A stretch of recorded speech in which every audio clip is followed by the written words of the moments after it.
Good morning, everyone. Or I should say also good afternoon, good evening to the different participants across the globe. We are quite aware that we have persons joining this webinar from different parts of the world, and so we just want to welcome you this morning. It may be afternoon in your area, or it may be good evening. My name is Melanie Leach, University Librarian here at the Micah University College, and it is my pleasure to welcome everyone to the Micah University College here in Kingston, Jamaica, to those joining us on Zoom, as well as those joining us via YouTube. This is the first in a four-part series of webinars on ChatGPT. But to start the conversation, our topic this morning is ChatGPT and education, challenges, opportunities, and threats for educators. We have an impressive array of four leading experts in their respective areas, and I am delighted that they can join us today from Australia, Jamaica, Washington, D.C., and New York. It is our hope that today's conversation will open our minds to the challenges and opportunities of ChatGPT for educators and provide support in laying out parameters whereby we might address the topic, though time won't allow in detail, but with enough substance to answer some of your questions. For housekeeping purposes, the session is being recorded, so please be mindful if you turn on your video. For better sound quality, all mics have been muted. However, we would love to hear from you. And so if you have your questions while the presentation are being made, we ask that you write them down or type them in the Q&A section located at the bottom of your screen. As we begin, let us invoke the presence of the Almighty. And so at this time, I call on Mrs. Desiree Burrell Ingram, Head of the Department of Social Sciences, for prayer. Good morning. Let us pray.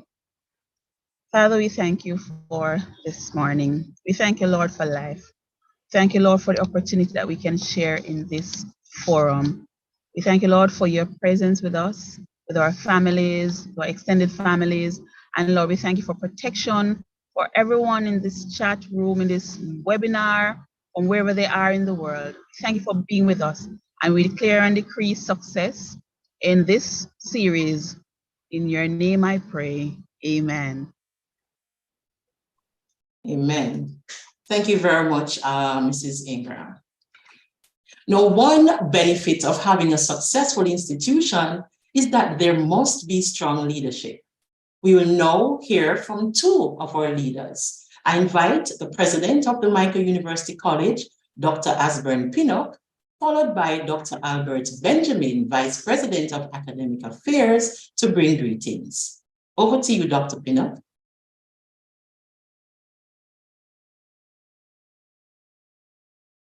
You're muted, sir.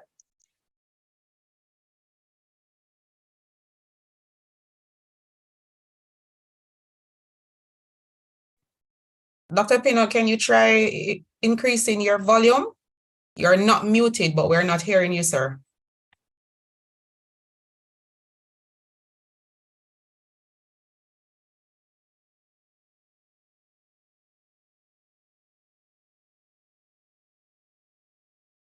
There's an arrow beside your microphone, sir. Just click on the arrow and ensure that you're able to select the correct speaker.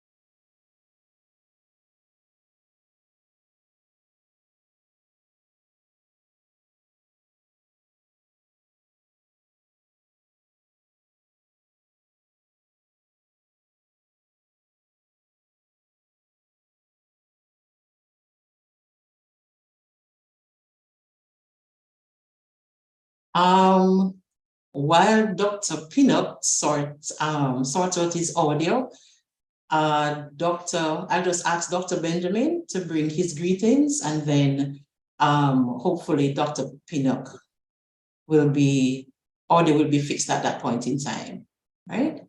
Dr. Benjamin? Okay, are you hearing me? Yes. All right, great. Good morning, Madam Librarian. And I want to certainly, first of all, thank you for this initiative to bring to the audience this critical conversation. There's no doubt that what we're going to discuss today has implications for education at all levels. And I think that the Micro University College, being the leader in this space in relation to preparation of teachers, is well suited to engage this conversation in this way. I want to also greet the presenters, and so I was going to pick up the first names I'm seeing Ruth, I'm seeing Naomi, I'm seeing Greg. Greetings to you all from wherever in the world you are situated. I hope it's warm and comfortable like it is in Jamaica at this time. I have just a few slides I wanted to share to capture my thoughts. Am I able to share my screen? Yes, sir. All right, so very, very briefly, just I have 6 slides here. And as I reflected on the importance of this conversation, I just felt it was important, certainly in terms of how I look at it, to sort of contextualize what's going on. We've had 4 industrial revolutions. We're in the midst of the 4th one, and I think on the cusp of a 5th. But I want to bring out of this slide the point that technology tends to be at the core of these revolutions, and the impact of technology tends to be felt on economies, or the way that we live and work, as well as the subsequent culture. I mean, we don't have to think too much about how social media has impacted the culture of our own culture and young people we see around us. So in my mind, we are somewhere between the 4th and 5th industrial revolution. I don't need to tell you that the sort of elements that are involved in this pertain to digitization and integration of value chains, digitization of product and service offerings, which is key for us as educators. We need to begin to think about our own digitization, and digitization or digital business models and customer access. What I'm very concerned about, and what I appreciate about this conversation, is that teachers play a critical role in how societies adapt. That is to say, how persons are able to live and work in the context of an industrial revolution, or before or after.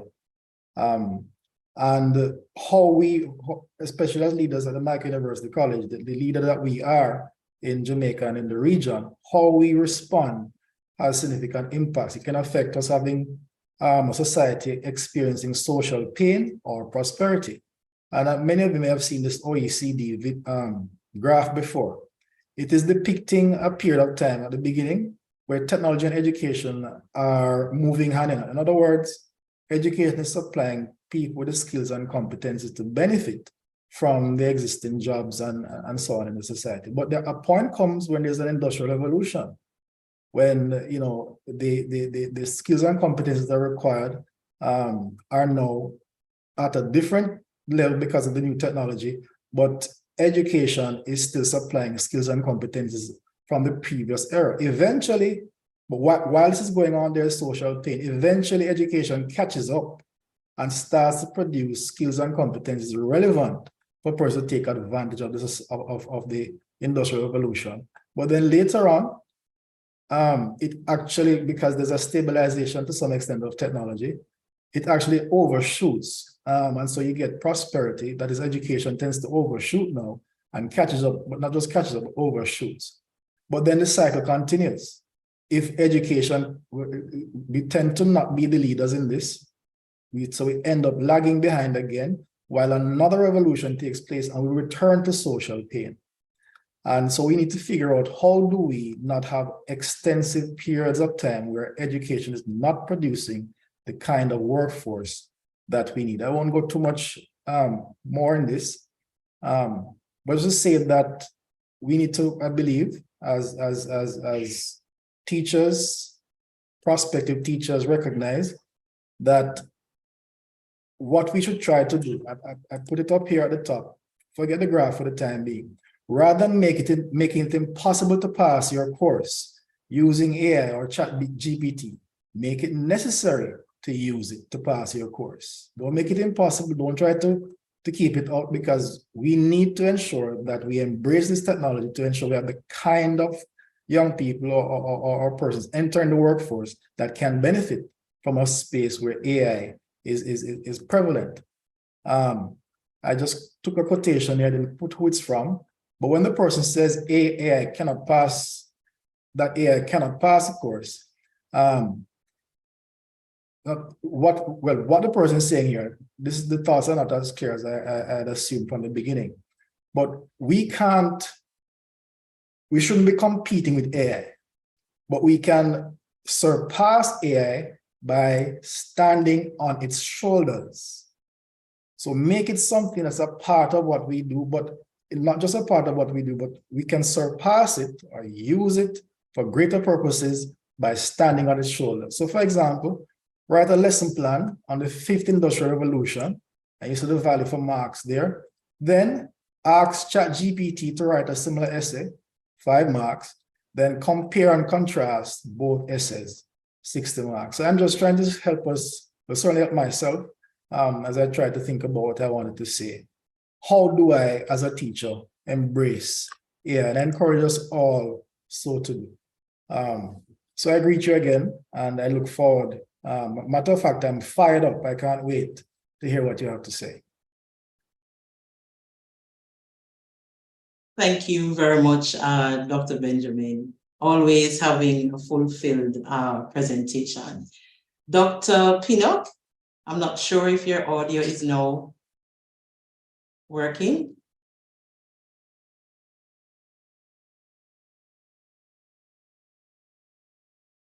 Okay, seems not, but what we will do is to continue with the program, and then we can always hear from Dr. Pinnock in short order.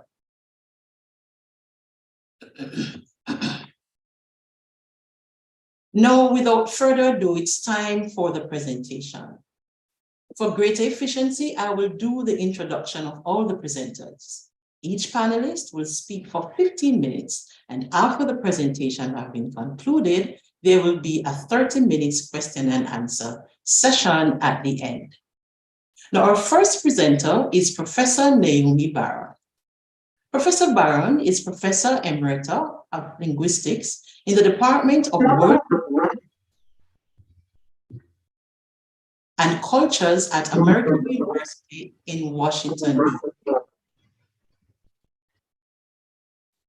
She has taught in many universities, including Emory University and University of Gothenburg. She received several awards, honors, and fellowship, and also scripted and co-scripted films and documentaries. For more than 30 years, she has been studying the effects of technology on language, including the ways we speak, read, and write. Professor Barron has appeared extensively in the media, including interviews on ChatGPT and other topics on Good Morning America, ABC News, CNN, the BBC, the New York Times, Wall Street Journal, Time, and many others. Professor Barron has published 10 books of her own and further extended her knowledge, being co-author of other titles, written book chapters, and scholarly articles. Her newest book, Who Wrote This? How AI and the Lure of Efficiency Threaten Human Writing, is due out in fall 2023. Her current research is on artificial intelligence and writing. Our second presenter is Professor Leonie Rowan. Professor Rowan is the director of the Griffith Institute for Educational Research in Australia. She specializes in research relating to diverse learners and social justice, with a particular interest in the ways new pedagogies and new technologies can enable educational equity. She has an international reputation for her work and associated that with higher education pedagogy and has published widely on educational innovations and higher education. Professor Rowan has extensive research background with an enormous amount of research output. Her research and teachings are fundamentally interconnected and build on more than 2 decades of experience in education settings, for which she has received numerous prestigious awards for her teaching. Professor Warren has appeared in the media and has written articles about ChatGPT and its impact on students' assessment. She currently is investigating the experiences of women in universities and the ways teacher education can prepare future teachers for super diversity in the classrooms. Our third presenter is Dr. Ruth Baker Gardner. Dr. Gardner is the undergraduate coordinator in the Department of Library and Information Studies at the University of West Indies, Mona. She has over 34 years of experience in teaching at various levels of the education system. She has contributed and served on many committees, including the Executive Committee of the Library and Information Association of Jamaica, Liaja, the Jamaica National School Library Policy Development Committee, and the Jamaica National Public Library Advocacy Committee. She is the recipient of several awards, including the Loy May Chan Professional Development Grant from the American Library Association, and has received many accolades for outstanding teaching performance. Dr. Gardner is emerging as the foremost voice on academic integrity in Caribbean, having recently published her book titled The State of Academic Integrity in the Caribbean: Plagiarism Policies, Perceptions, Procedures, and Possible Solution.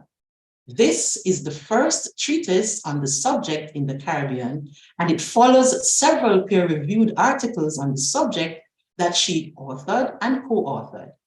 She's currently working on follow-up volumes on academic integrity. Our final presenter is Mr. Greg Tocco. Greg Tocco is a journalist for more than 25 years, and for most of it covering education. He taught in both public and private schools for 8 years before moving into journalism, and continued his journey teaching journalism at Northwestern University in Qatar. Mr. Tocco spent 15 years as the national education reporter for USA Today and was most recently a senior editor for Inside Higher Ed. He has received several awards, including Yale University Poynter Fellow and Spencer Fellow at Columbia University's Graduate School of Journalism.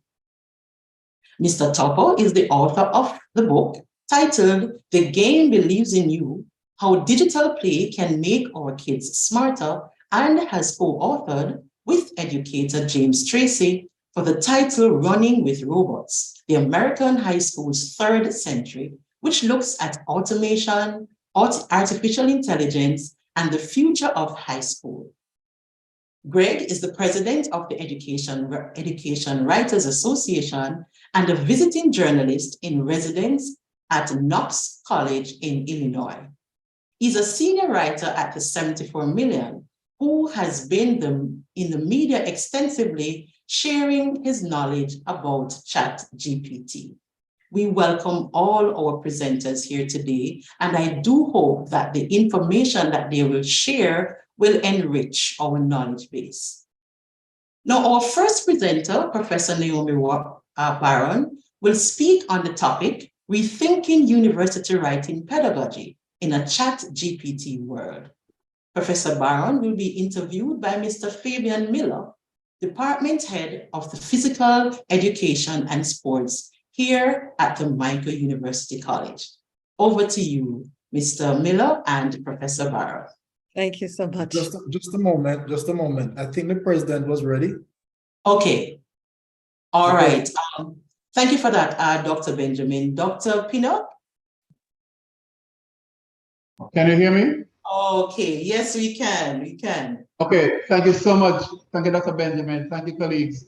Let me see how quickly I can extend courtesies to our visiting professors, our panelists, Professor Barron and Professor Barron, Professor Ruth Baker, Mr. Greg Tuppo, and all other distinguished guests on the panel.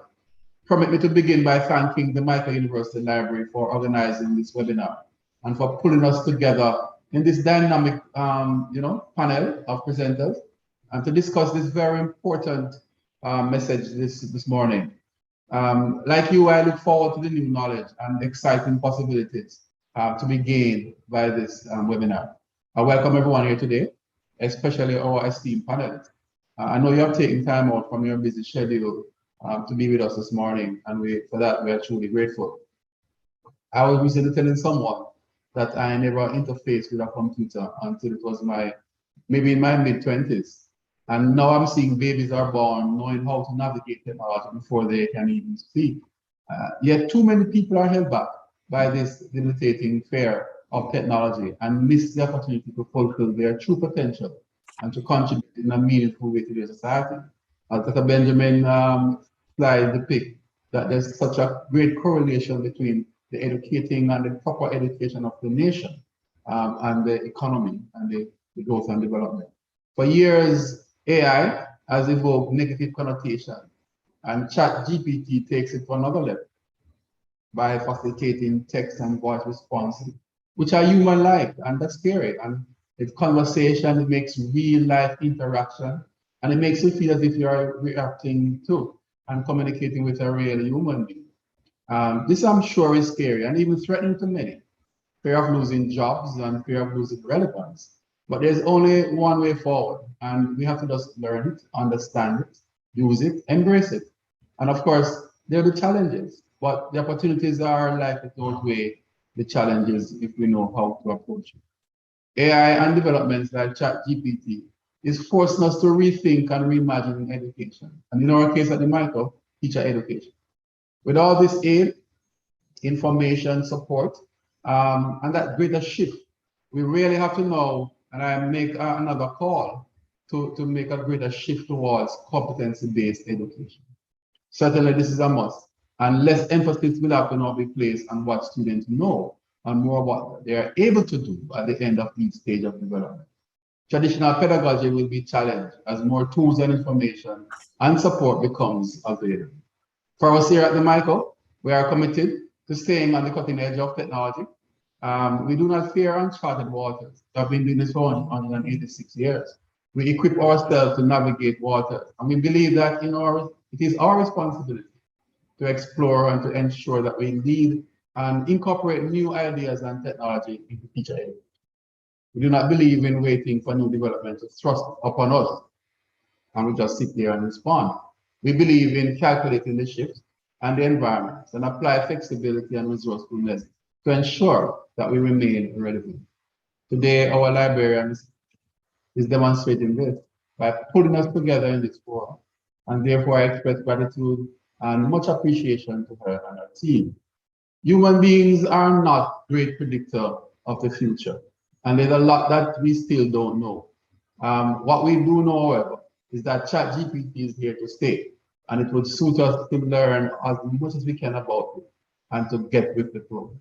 So in closing, let us face technology like ChatGPT, look at it squarely in the face, as we say, and say to it, okay, bring it on, because guess what? We are ready. Then we should use it to enhance and support our work and our education. Once again, I welcome you all, and I'm glad that you could join us today. Let us discuss this information and see how we can use it to improve not just our teachers, but our nation. Thank you. Thank you very much, Dr. Pinnock. Thank you.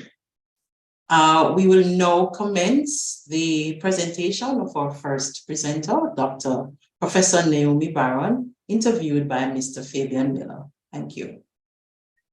Thank you, Mrs. Lee. Are you hearing me clearly? Hear you clearly.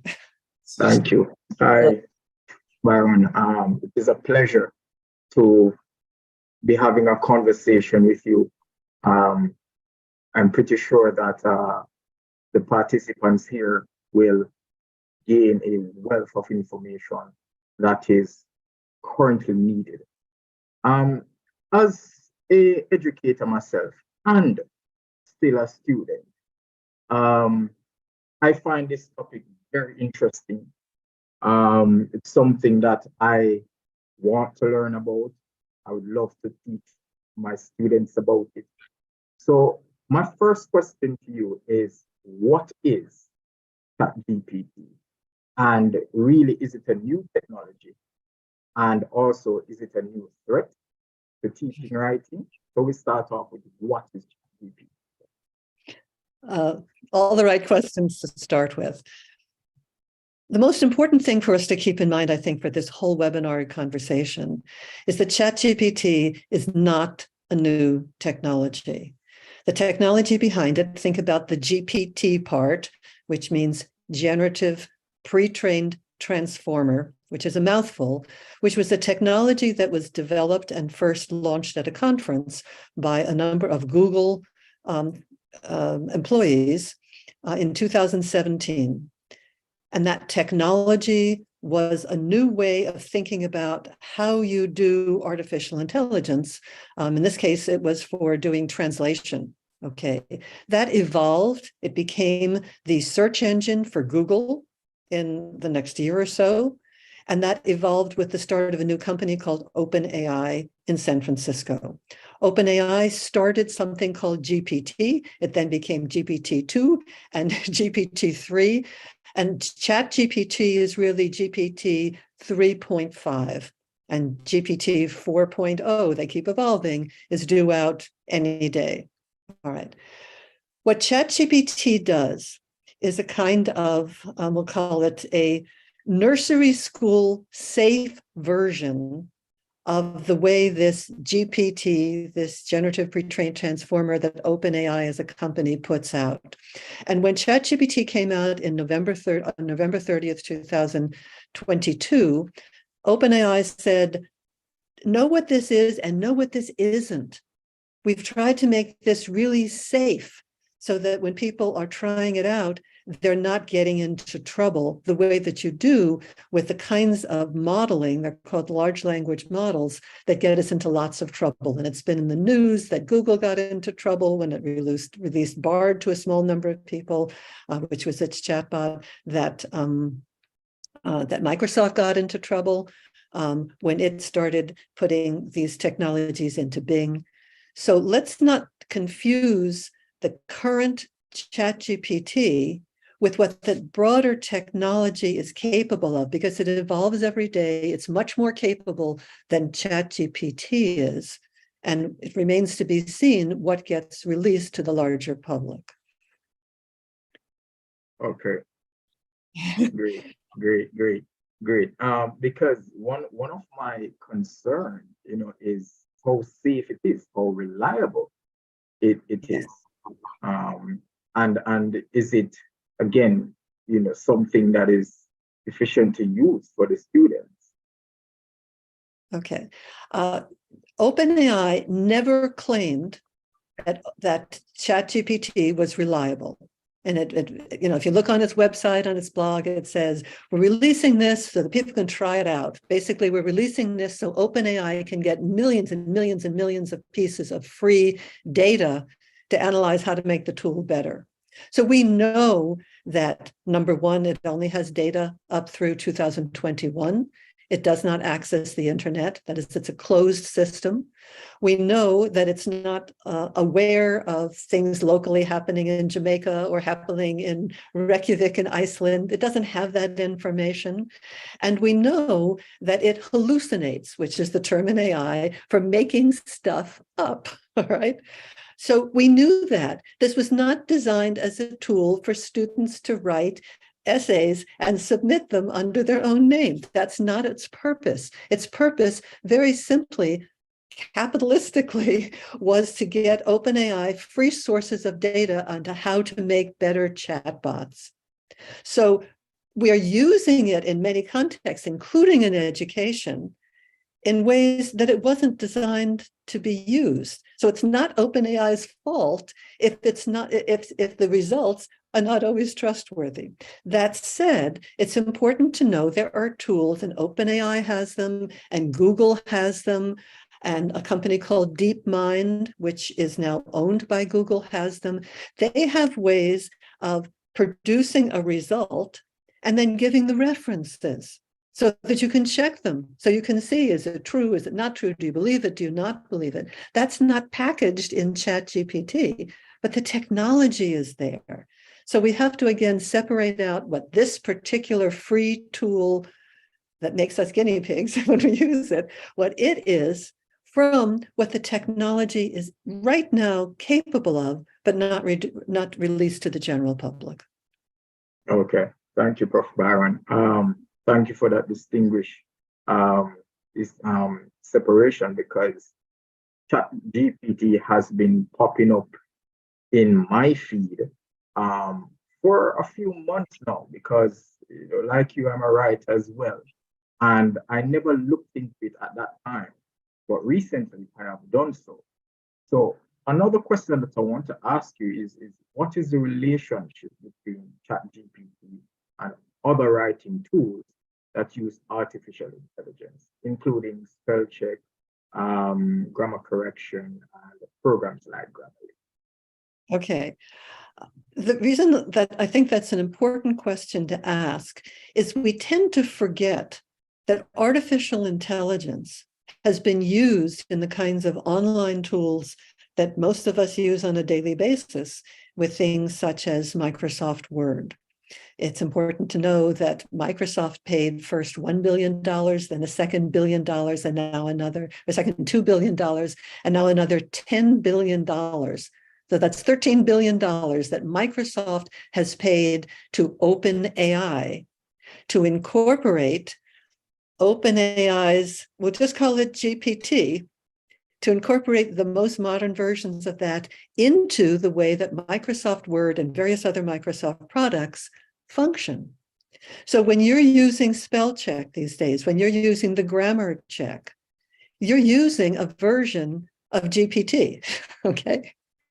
So the reason this becomes important is number one, we have to understand we're already using AI. It's not as if ChatGPT is something that came out of nowhere.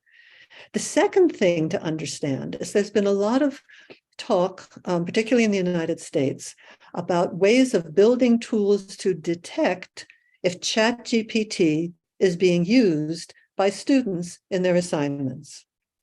And part of the problem is if you build these tools right, it's going to catch anything that GPT has contributed to, which includes now spell check and grammar check of various sorts. So figuring out how to build these tools is a little problematic.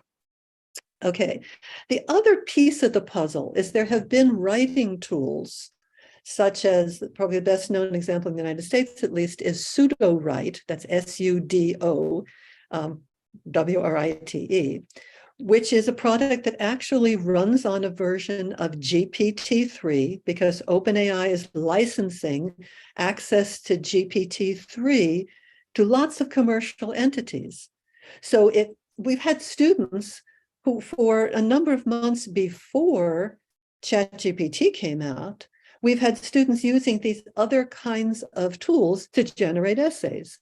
For example, in September and October, before ChatGPT came out of 2022, there were a whole spate of articles written in the higher education literature and in places like Slate and other kinds of magazines talking about how students were using so-called generative AI, that is AI that will generate, in this case, text, were using that for submitting their school assignments.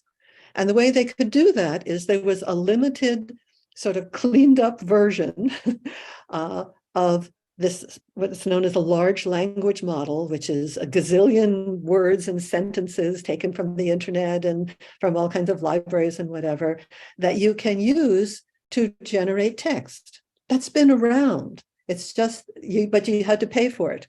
Is it $20 a month? It depends on how much you use it and so forth. The thing about ChatGPT that really got our attention is here was a tool, and if you could get an account, it's free, okay? And it got a lot of press, and everybody thought something new was happening. Well, it's new that it's free, and it's new that it's powerful, but it's not new technologically.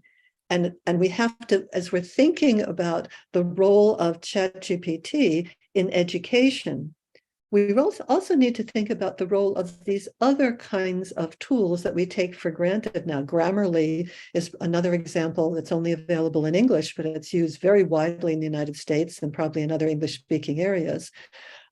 That suggests other kinds of ways of formulating your sentence and says that this is inclusive or non-inclusive language. And by the way, they get some of their grammar wrong.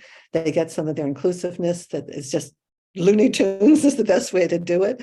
So you can't trust those tools, which are commercial tools. But it's a whole spectrum that we need to be thinking about when we think about this newest free tool, ChatGPT. Okay, thank you, Prof.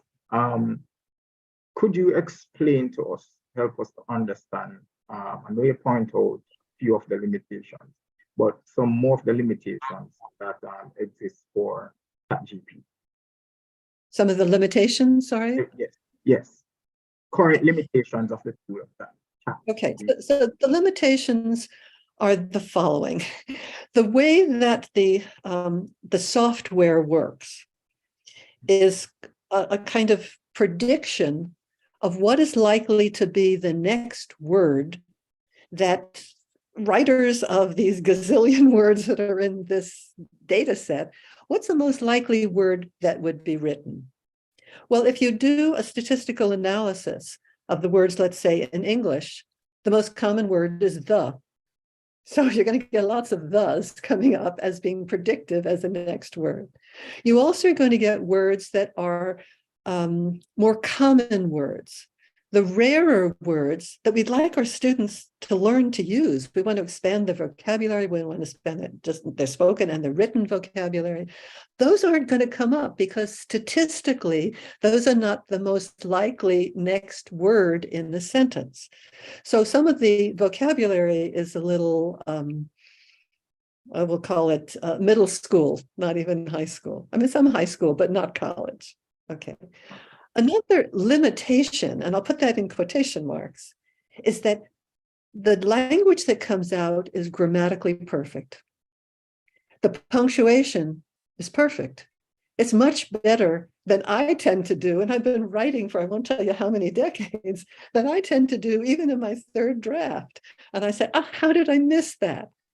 So if something is much more perfect, if I can put those words together, than a student would be likely to write, or even a professor would be likely to write, chances are it wasn't written by a human.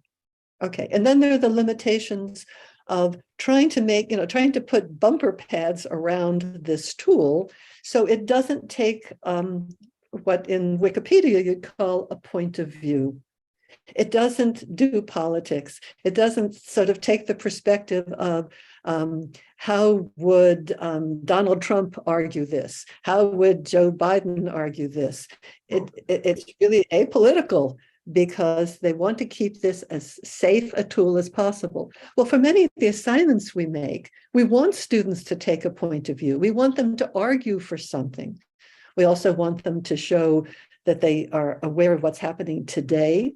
Well, what's happening today in the news is not in ChatGPT.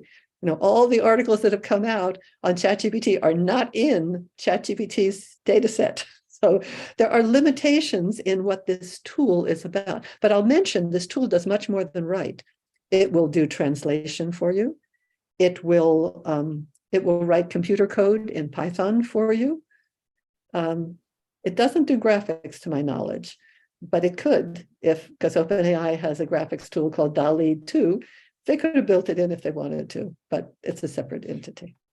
Okay, thank you, Prof. In the interest of time, I will ask you one more question. Okay, and sure. because hearing what you're saying now about some of the limitations regarding the writing, my question is, what do the ID writing assignment and interactions between students and teachers look like? How often do teachers follow this scenario? Yes. Let me start with two words to contrast, namely process versus product. Writing is a process. Writing is a process in your own head, in your own thinking, in your own multiple drafts, even before you get to interaction with a teacher. So those of us who do a lot of writing for a living, or do it because we like it, go through multiple drafts ourselves, or we show it to a friend, and then we say, no, that was all wrong, and we throw it away, and we start all over again. What writing pedagogy has, in the best circumstances, done over the decades is it says, let's talk about what you want to write about between a teacher and a student. Okay, put down some ideas. Come back and we'll talk about what that looks like. Then maybe write an abstract or a paragraph or a page, and then let's talk about it. Then do a draft, and let's go through your draft. And then you go back and you rewrite, and then you resubmit. This takes an incredible amount of, number one, time for the faculty member, the teacher. And number two, it takes that teacher having the skills to know how to productively help a student with writing. You'd like to think, and the course in the United States is called either English composition or college comp or whatever. You'd like to think that teachers who are specifically teaching how to write in more formal ways will have the training to do that and will have the time to do that. But we write so many other venues in education, and many of the teachers, and this I'll speak specifically for universities because I know them best, they don't have the time, they don't have the background, they don't have the interest, they don't think it's their job to do that. So they're looking for the product, not for the process, and that's a problem. Yes, yes. Thank you, Prof. Thank you for that insight. And I have some more questions for you, but I will put it in the Q&A section. So I will now hand over back to Mrs. Leach. Thank you for your questions.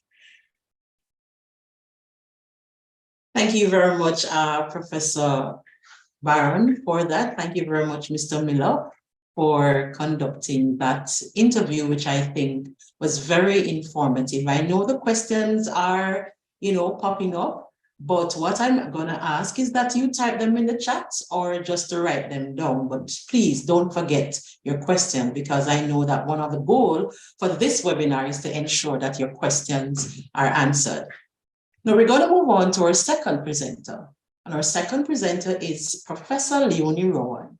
And she will speak on the topic, ChatGPT, its implications for student assessment. Over to you, Professor Rowan.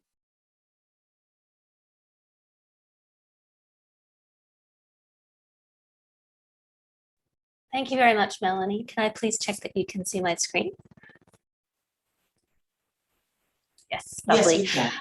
Thank you. I want to start by saying thank you so much for the invitation to be here. I feel very honoured to be part of this community and to be invited to speak at your wonderful university. I appreciate it very much, and for the warm welcome that has been extended. As you may recall, I'm based in Australia, in Queensland, where it's currently 1:45 in the morning. So it's a beautiful day here, but it's not sunny. I can tell you that, but it is beautiful weather. I work at the Griffith Institute for Educational Research, and our institute, which I am the director of, is focused on meeting the needs of diverse learners in diverse contexts and on enabling democratic, equitable, sustainable futures. We aim to have a positive impact on the quality and dignity of people's lives. And I can see connections with what has been spoken about already in terms of our alignment there. I will say that I'm on the Gold Coast, and I would like to acknowledge that the Gold Coast campus is on the land of the Kumbameri people, the Kumbameri families of the Yugambeh language region, and we pay our respect to elders past and present. And we are always thinking of issues of place and space and the knowledges that we're circulating when we're doing a work with our national and our international colleagues. And that's a starting point for what I would like to be talking about really is like, where are we? What are our points of reference? Where do we stand?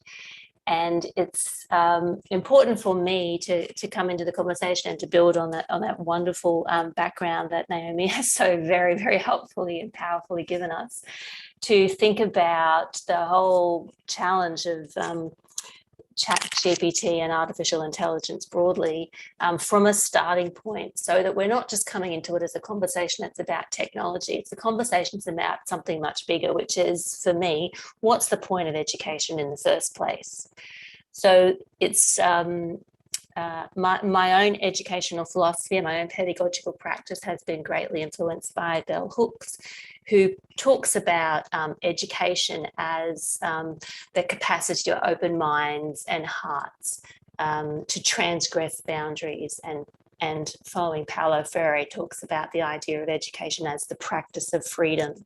And for me, that's a foundational point that I bring to consideration of any technology or any pedagogical practice as we try and decide how we're going to interact with us. Because we, all of us, all the time in our interactions are making that choice about whether the purpose of our work is about social transformation or social reproduction. Are we keeping things the same? Are we riding through pain? Or are we being on the front foot, catching those waves, as was talked about by Dr. Pinnock, and doing so in a positive way. So this is about our choices, right? So the reason I'm talking about that is because when we're in a session like this, we're always thinking about the choices that we are going to be making.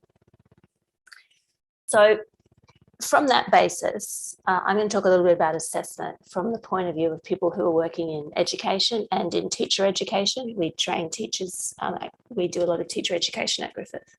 So we know, for example, that our population is diverse. We know we have got huge variety in the cultural, linguistic backgrounds of our students. They come from different socioeconomic areas. They come with different abilities and disabilities. They come from different geographical locations, different countries. And we know that there are common barriers that students experience that often will lead them to withdraw from their university studies or from their schooling studies. And those are the obvious things that we've just listed here, things like people's language authority, the accessibility of the ideas that they're exposed to, whether they have access to peers or various forms of support, their individual research skills, the timing of assessment, things like their own personal health and well-being or anxiety, et cetera, et cetera, et cetera. So we know there are things that make it difficult for students to benefit from education and from assessment, because the purpose of assessment, right, is not to assess things. The purposes of assessment is to help people learn. And we want to learn because we're trying to make the world a better place. So from a strengths-based approach to thinking about ChatGPT and assessment, we're thinking about how can we engage with these technologies in that positive way. How can we embrace them and not be fearful of them, as Dr. Pinnock was talking about, so that we can learn from each other in the process. And I would distinguish the strengths-based perspectives from the deficit model, which has been quite popular in the press in Australia. There's been a lot of anxiety about students will all cheat, which just assumes, first of all, that students are all unmotivated to learn and they're all desperate to cut corners and act unethically, which is a very negative a view of the student population. So we're going to find that take a strengths-based approach. So what I'm going to do in the next few slides is just talk about some of the things that have been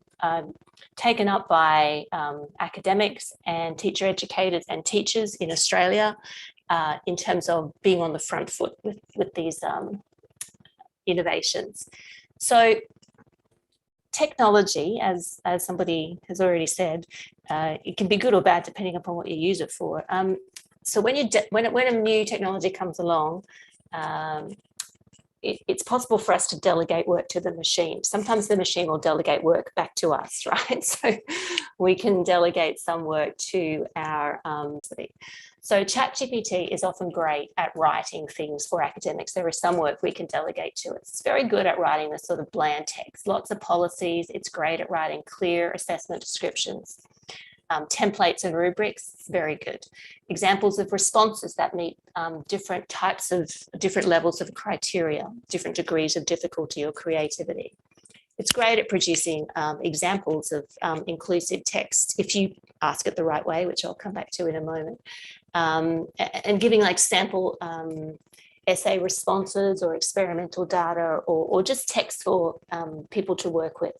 So as a very simple example, there are teachers in schools, instead of having to sit around and make up their own examples of types of poetry, for example, they can say to ChatGPT, hey, write me an example of a haiku that has some mistakes in it. And all of the examples I'll put up here are conversations that I've had with ChatGPT over the last few weeks. Interestingly, it's told me that this one is incorrect, but it's actually not incorrect. There are actually 7 syllables in the second line. So even when it's trying to make mistakes, sometimes it doesn't.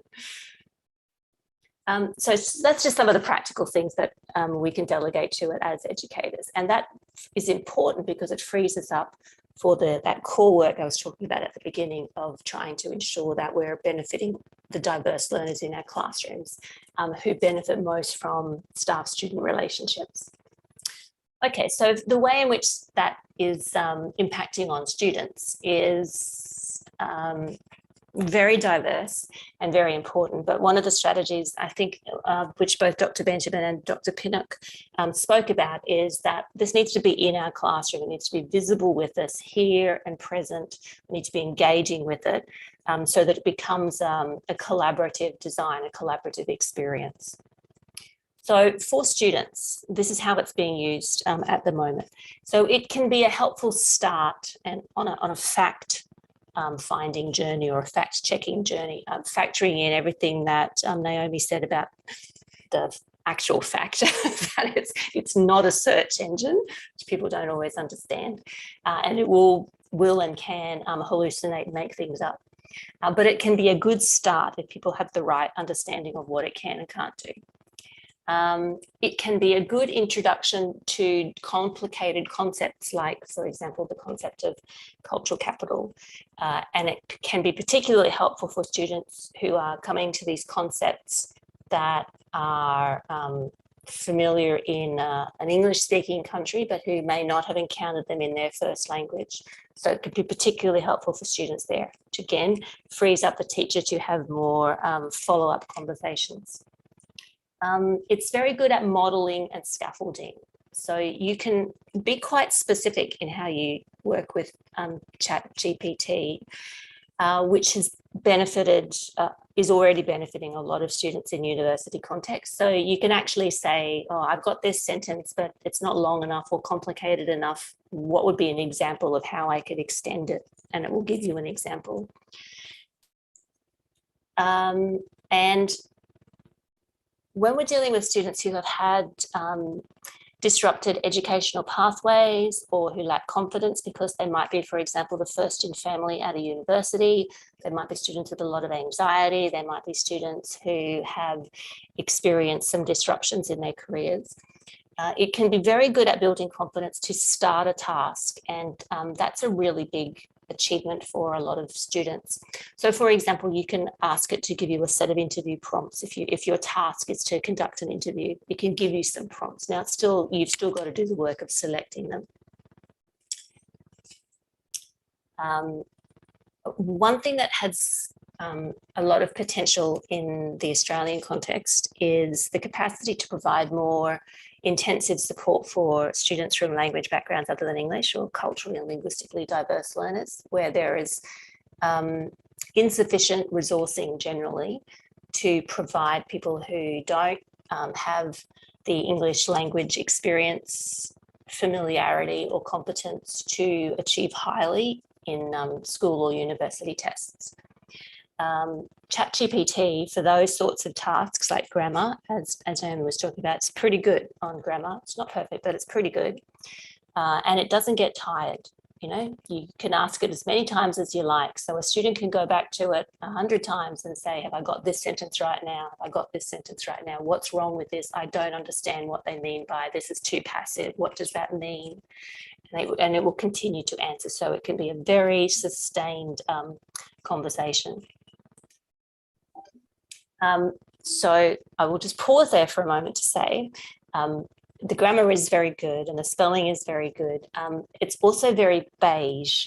If you read a lot of the responses that are generated, you will find that they are quite similar and a bit boring because they flatten out the quirks in people's expressions and style, and that individuality that makes people interesting to listen to and to read, that gets squashed and washed out in the texts as well.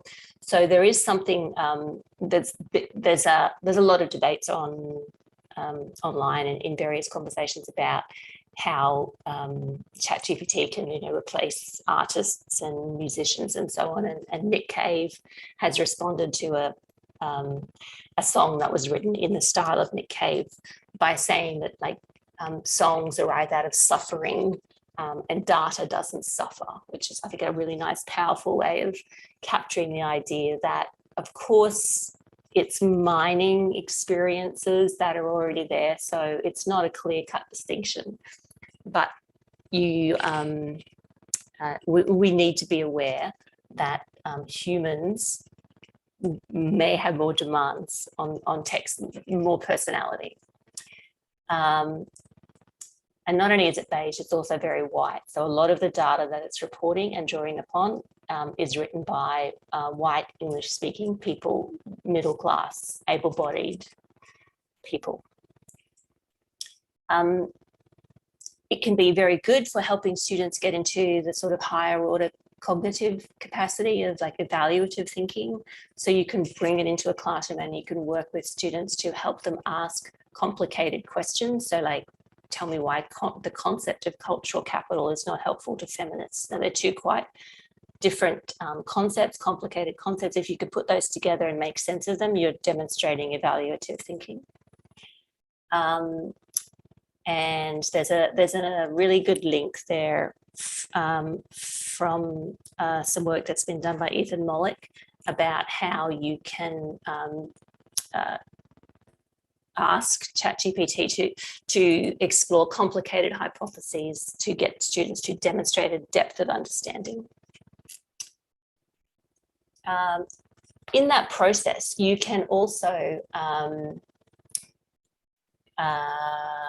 learn a lot if you are asking your students to become critical readers of the text. So, for example, one common task that I do with my students, we do an assignment on educational philosophy. If we go to ChatGPT and say, tell me some influential educational philosophers, everybody that they bring to you, the first 10 are men, they're European men. So then you can follow that up and you can say, well, aren't there any influential women philosophers? And it will say, well, yes, of course there are. And then it will give you a very good list, but it's a list that you have to prompt it to provide. And then you can say, well, was your first answer actually biased against women? And it will say, well, no, it's not intended to be biased. That's just what I did. I'm just doing it, and I'm sorry if it came across that way. So the students can get into a dialogue where they're actually demonstrating their capacity to undertake critical readings. Again, Ethan Mollick has spoken about his own work with this, about the students acting as the teacher with ChatGPT. So that's that idea that you learn a lot when you're trying to teach something. And by teaching it what it's getting wrong, what it's saying wrong, you can really demonstrate sophisticated understanding. Just a couple of final points. The notion of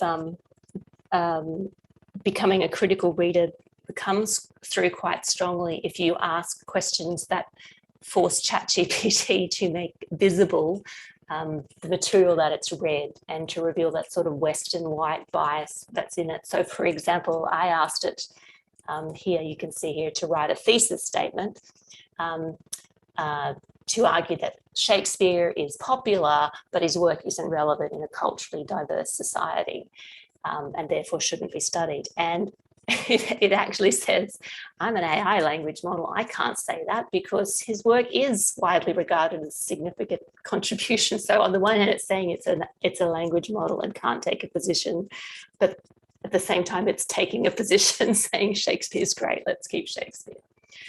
But if you flip it around and say, well, no, I have to write, I'm in a debate, I have to be able to argue that Shakespeare shouldn't be included, can you help me out? It will flip around and do it. So it helps people understand how you can use persuasion, how language and ideas can be used to manipulate things. So this brings me to the last couple of points. When we're bringing ChatGPT into the classroom, it's got to be with us, right? It's got to be with us because it's our job as educators to do the stuff that we can't delegate to the machine. And these are the complementary skills. So people need to understand what ChatGPT actually is, exactly in the way that Naomi has introduced us to, so that we know it's not a search engine, it's not a shortcut to the truth. The other complementary skill, so like with a spell checker, your complementary skill is you've got to actually still know how words work and what words belong in what sentences. Otherwise, your spell checker is not helpful to you. Same with a calculator. You've still got to have approximation skills. Otherwise, you could write a ludicrous number when you're doing calculations. So another complementary skill is being able to write a good prompt. And that is something that humans help other humans to do. Being able to evaluate knowledge and truth claims, and then identifying those gaps, assumptions, prejudices that are so often presented to us as natural or normal or facts. And they are the higher order skills that are required for us to be able to get the most out of ChatGPT. So in terms of way forward, and I'll go back to my first point about a sense of belonging, we know that the common barriers to assessment are the ones that I've spoken about, but we also know that the common things that enable students to stay in courses, to stay enrolled and connected and to experience success are positive relationships. So anything that is allowing us to spend more time building relationships with our students has the potential to be really transformative in terms of the outcomes for diverse learners. And to do that, we need to have respectful, inclusive, consultative experiments. We just need to try things, firm in the knowledge that we've got a basis upon which we are starting and that we understand what our educational philosophy is. And I guess to sum that up, Michael Nielsen, who's summarizing a lot of the work around AI, says that technological progress is instrumental, but actual progress is internal to human experience. So we can have all the artificial intelligence in the world, but if we're not using it in ways that make humans feel valued and special, we're going to be stuck on that path of pain and not maximizing its potential. And ChatGPT very kindly gives people the option to say, stop generating your answer. And so I'm now going to stop as well. Thank you for your time. Thank you so much as well, Professor Rowan, especially because it's about after 2 a.m. where you are. It is 2 a.m., yes. I really do appreciate the time that you would have taken to present this, very thought-provoking presentation to us. As educators, we really do have to reimagine how we teach our students. And I know that there are educators who are not necessarily fond of the technology, but ChatGPT is now saying you have to get on that train to ensure that your students get the best outcome at the end of the day. So thank you very much for that. Thank you so much. Just a reminder to please type your questions in the chat so that we can ask them in very short order. Now, our third presenter is Mr. Greg Topple, and his topic for this morning is about the international responses to ChatGPT in the academic space. So we want to find out how other universities or institutions are responding to ChatGPT so that we can eventually benefit from some of those experiences. Thank you very much, Mr. Topper. Over to you. Yeah, thank you. And thanks so much for this wonderful panel so far. And thanks for having us all. I'm really honored to be here. You know, one of the things that I wanted to say just at the outset is that as I'm listening to pretty much everything that's come before me, I'm really encouraged by the approach that people are taking by not only the university, but also the presenters, thinking about this in a way that I think not a lot of people do, thinking about it in a way that forces us to really step back and just examine our work as educators and obviously as students and as just workers. You know, to me, and I've been thinking about technology for probably not as long as the other panelists, but long enough to know that, you know, developments like this, like ChatGPT, I think force us to think about work and work that's worth doing. And when I say work, I mean both at the high school, college level, and also at the professional level. And I'll tell you a little kind of a funny story from my own profession. You know, when I started out, and I actually talk about this in the book I co-authored a couple of years ago, about AI and machine learning and education.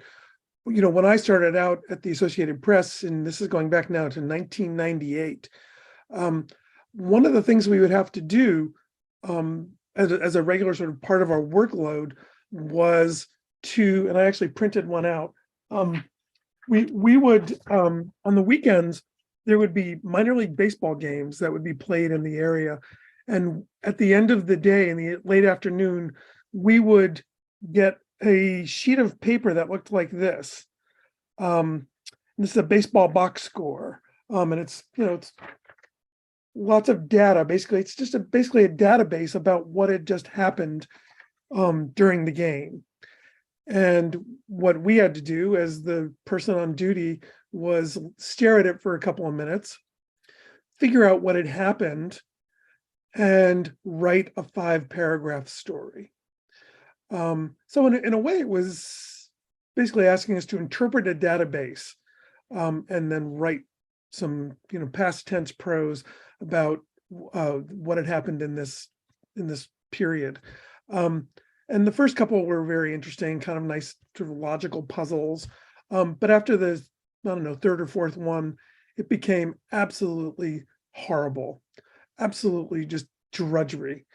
And I'm happy to report that the Associated Press, as well as other news organizations, now have a piece of software doing this. They now, I mean, I can kind of joke and say they have a robot doing this. And I am all for it. I like bring on the robot apocalypse if that's what it means. That I don't have to do this as a journalist. It makes it so that I can be freed up. Those hour or two that I had to do that, I can do higher level work. And I think if I have any message at all, any observation, it's that technology like this frees us up to think about higher level work, to think about deeper work. And so, you know, I think one of the sort of the points of angst for a lot of educators is, well, my students, as you know, we've been hearing this morning, my students are just going to use this piece of technology just to cheat, just to sort of take the path of least resistance. Sorry, my email seems to be dinging. I'm going to turn it off. Just to take the path of least resistance. And an educator said something really interesting to me when I was reporting on this. She said, well, you know, if you don't want generic answers, don't ask generic questions. And I think that's a really important thing to think through. If we want our students to really dig deeper, we have to basically ask them to do that. I've got lots and lots and lots I'd love to talk about. But I guess, to me, I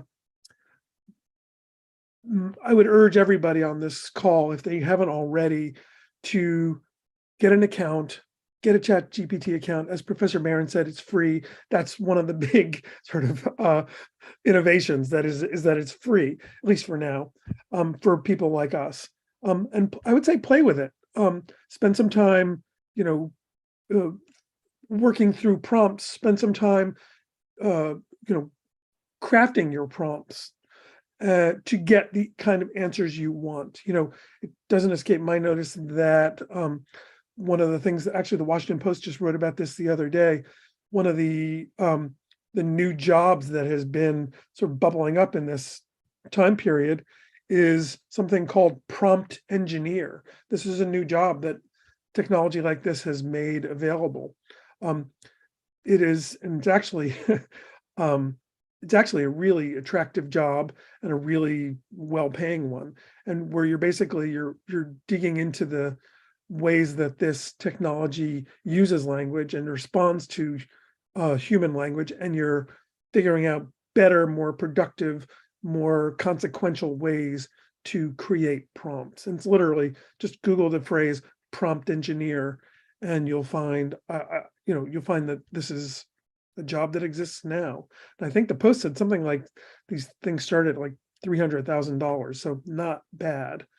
I guess the only other thing that I wanted to sort of point out is that if we're looking for something, if you're still sort of confused after all of this and you're looking for some sort of orienting bit of information to get you thinking about this technology, I would invite people to think about another piece of, I don't know if we'd call it technology, another use of technology, and that is Wikipedia.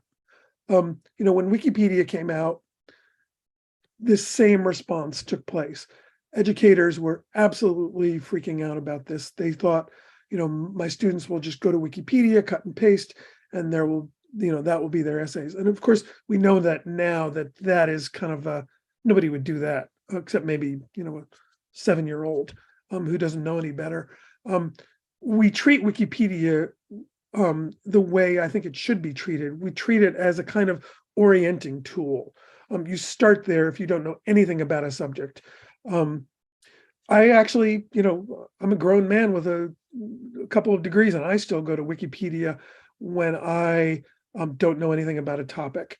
I was reading a book the other day about, the history of jazz in America, and there were a lot of people, a lot of albums, a lot of, movements that I didn't know anything about. Wikipedia was where I started. And then, of course, you can go deeper from there. But just think about ChatGPT as sort of like a different kind of orientation along the lines of Wikipedia. And I think it was Professor Rowan said, it's very, I love the word. I think the word she was using was beige. And, I would say that's absolutely right. So think about just, that's the big limitation to me, and how you can sort of use that beige product that it's producing and use your own thinking about this in your own research to get a better product. And I'll say one more thing, and my time is just about up. In the larger discussion about automation and AI and robots and machine learning, we often say that robots are going to take our jobs, and that's like the kind of the thing to stop the conversation, right? Robots will take our jobs, and I guess I would urge people to think to substitute, instead of the word jobs, the word tasks. I would say robots will take our tasks, and especially in things like ChatGPT as well, they will take tasks that often are kind of dumb tasks that we really don't want to do, would rather not do, and maybe in the end don't really have to do. So think about it in those terms. I'll be quiet and let other folks talk, and look forward to the Q&A. Thank you, Mr. Tupper, for your presentation. As you said, I'm sure there'll be questions in the Q&A when we get to that section.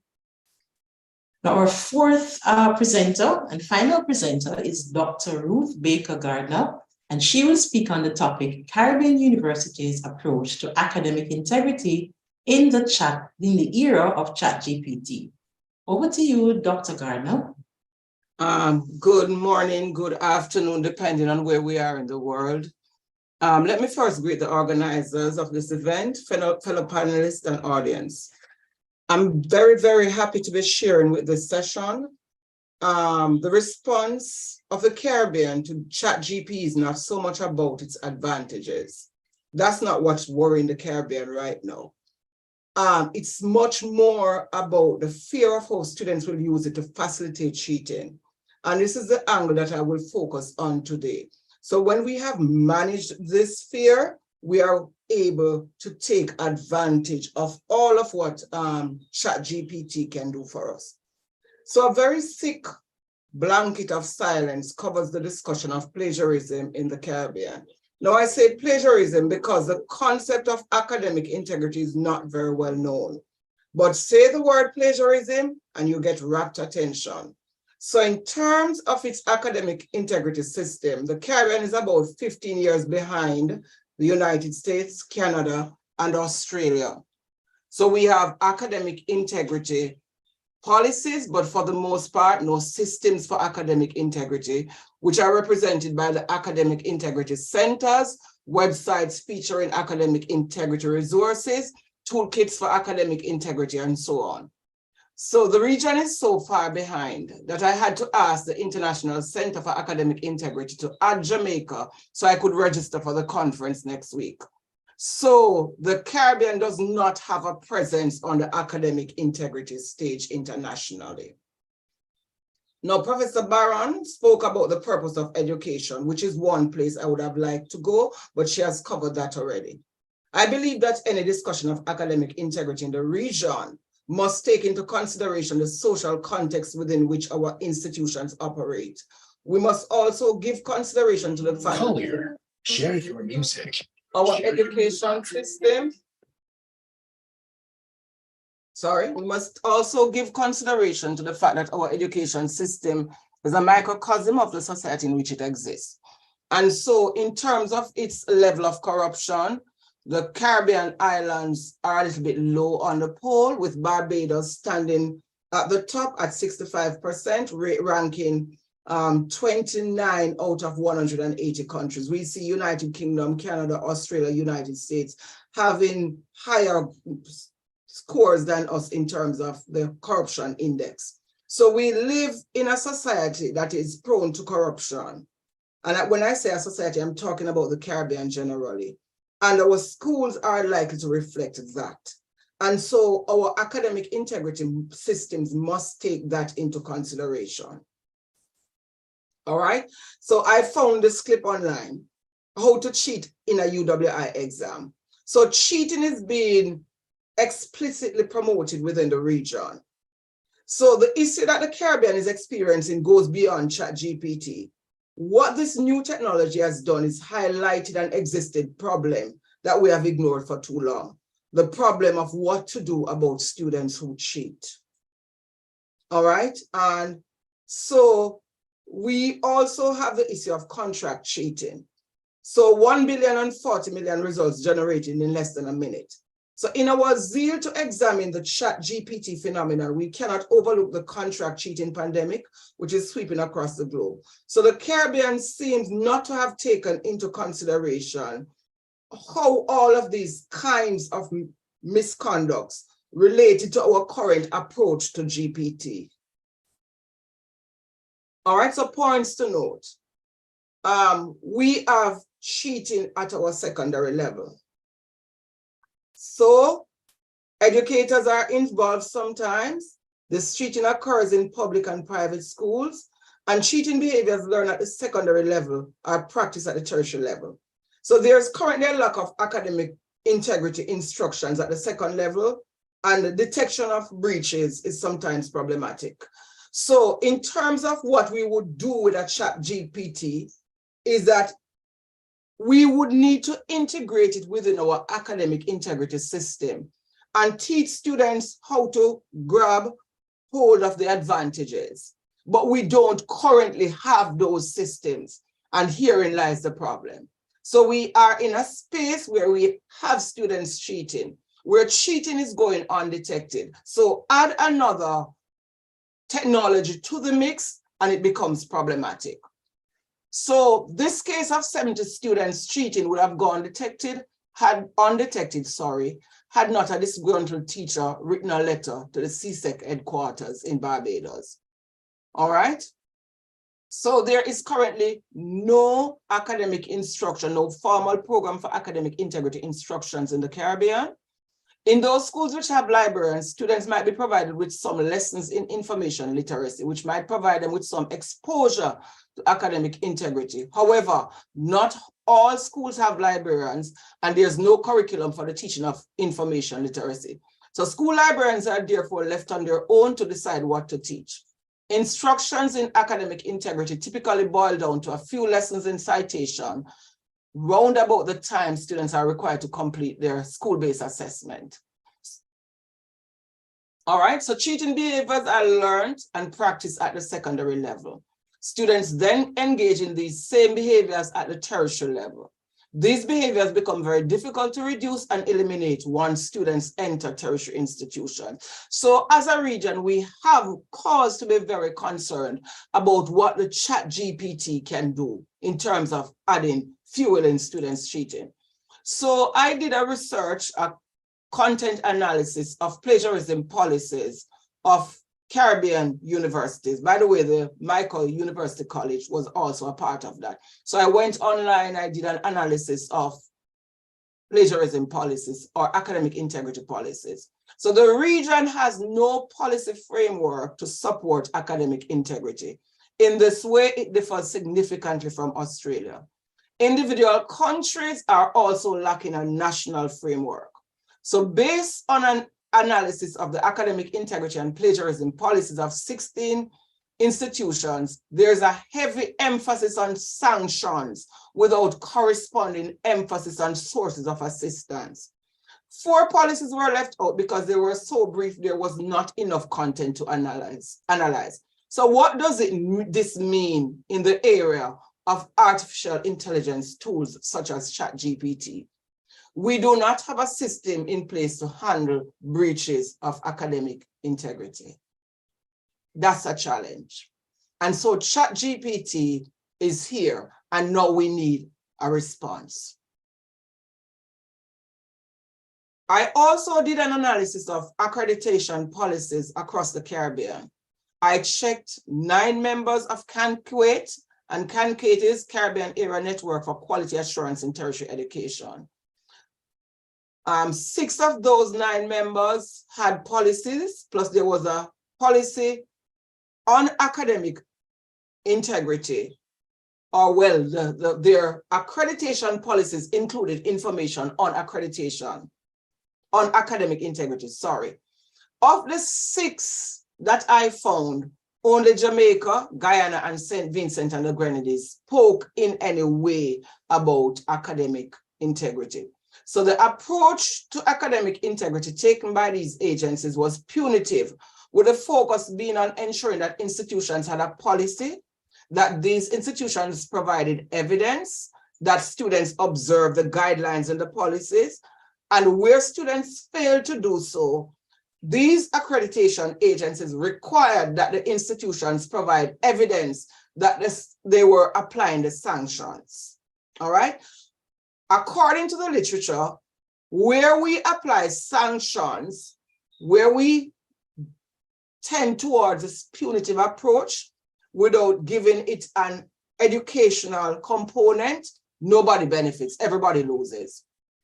So given that accreditation agencies aim to promote the theory and practice of improvement in quality in tertiary education, and to promote and assist in the implementation of best practices, they occupy an influential place in the education hierarchy of the Caribbean with regards to policy development and implementation. They are in a key position to contribute to the implementation of a culture of academic integrity at the tertiary level. So question, in this age of the use of artificial intelligence, has accreditation agencies positioned themselves to be guardians of academic integrity, which is integral to the quality mandate in higher education? That's a question.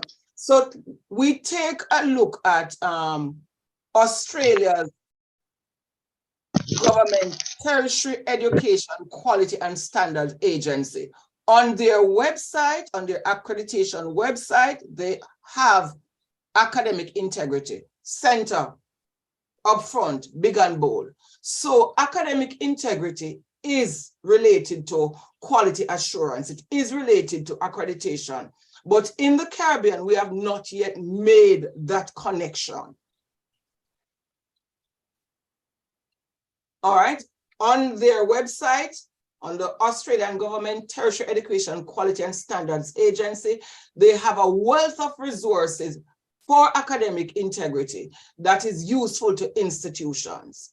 And I want to point out here that Australia has gone to the place where they actually have legislation to aid in ensuring academic integrity in their higher education institutions. All right, so in order to get an understanding of students' favorable attitudes towards cheating, we need to pay attention to the first 5 items. Now, these items came out of a survey that I did with 1,039 university undergraduate students.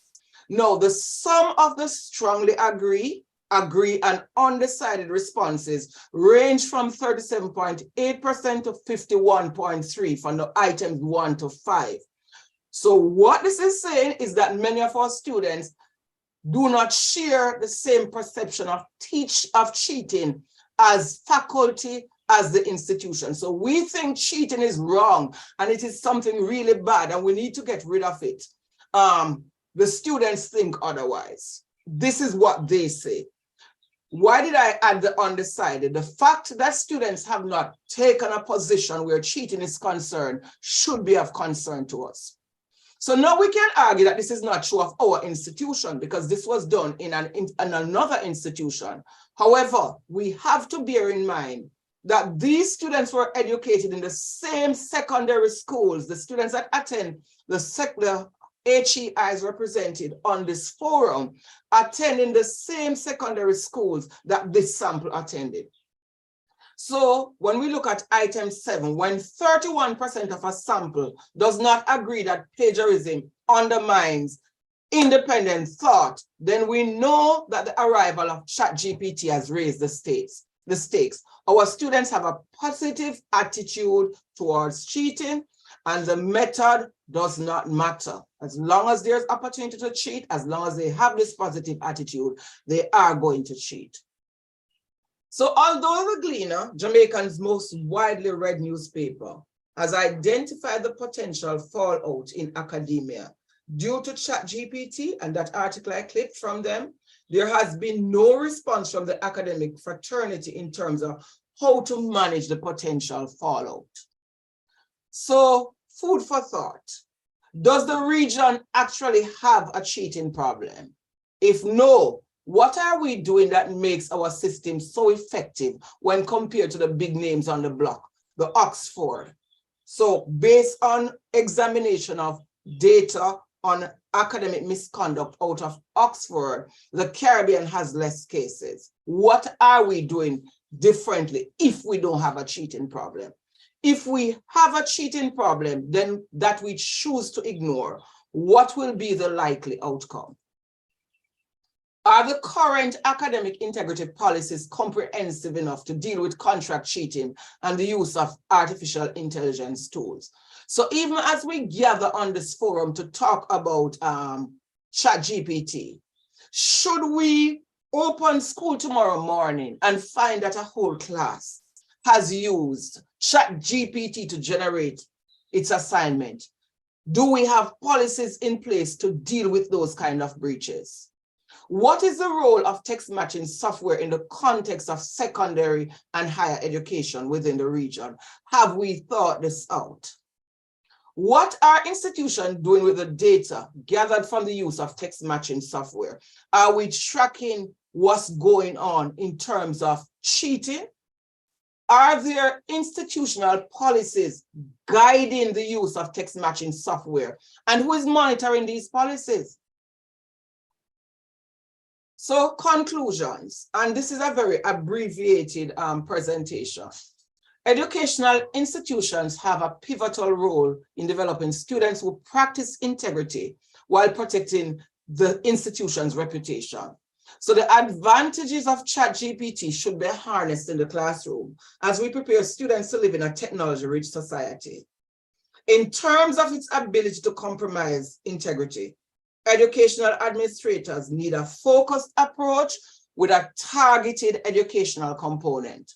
So in the 20th century, it was copying from textbooks. Then came technology, and we entered the era of cut and paste and contract cheating.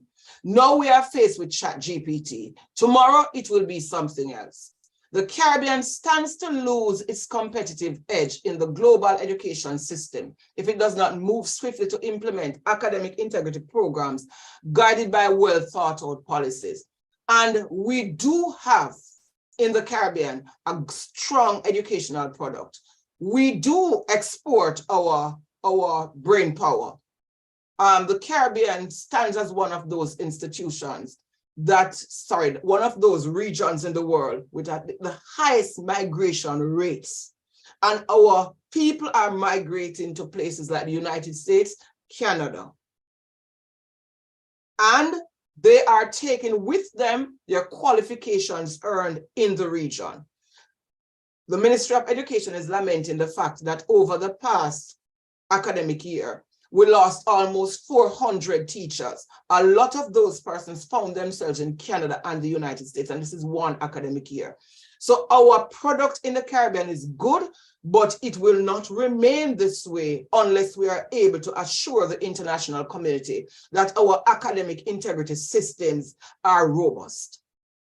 So my recommendation, and this is from a lot of research I've done, the main recommendation is the need for the region to implement a policy for the development of academic integrity.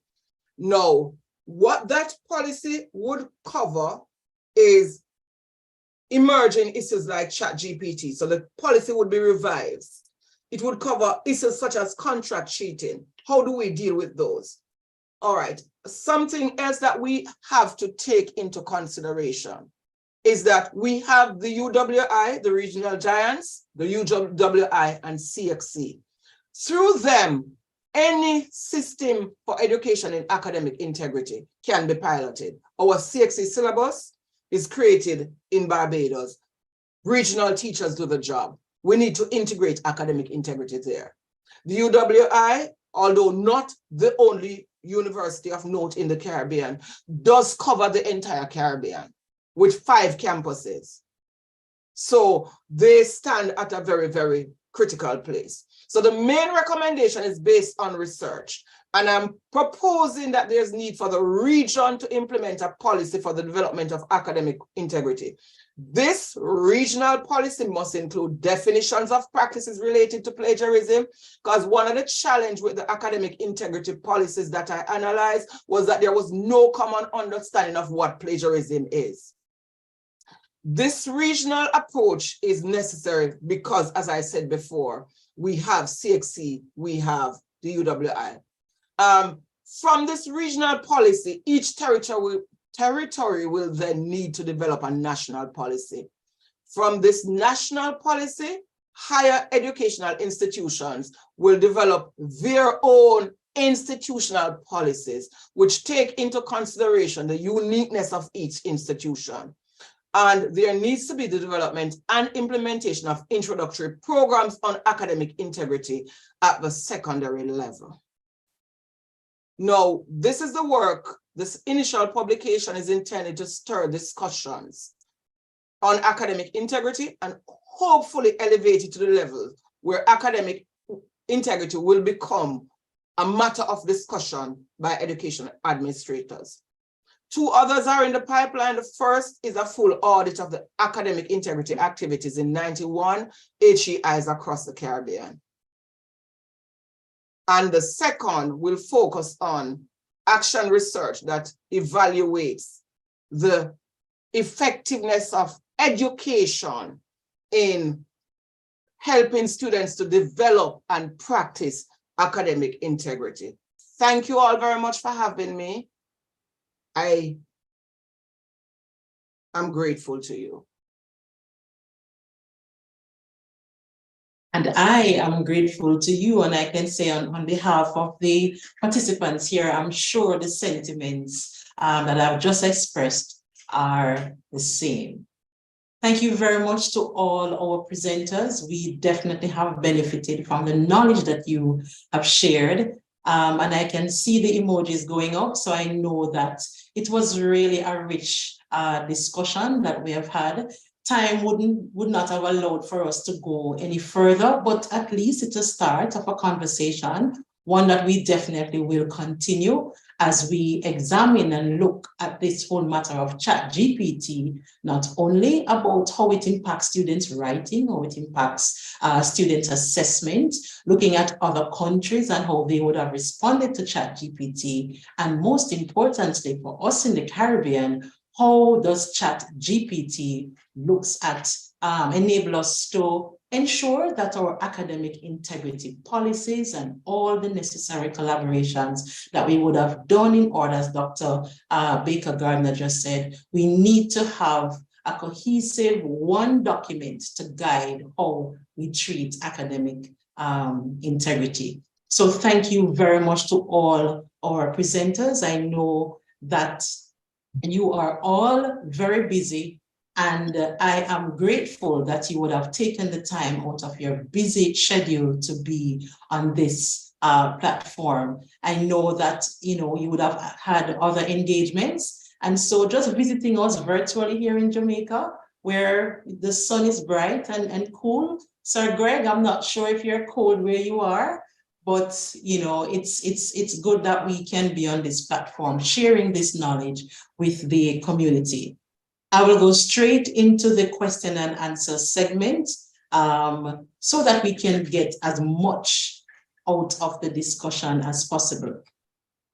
Let me see here. So, and the first one, considering that ChatGPTs are writing essays and producing literature reviews or summation, how can teachers design summative writing tasks so that learners' language or writing competencies are being assessed and not that of the technology? Professor Barron or Professor Rowan, I'm not sure which of you would take that one, but based on the presentation along that line in terms of the assessments, it would have been directed in your direction. Muted. You're muted, Prof. I'll take a really short shot at it.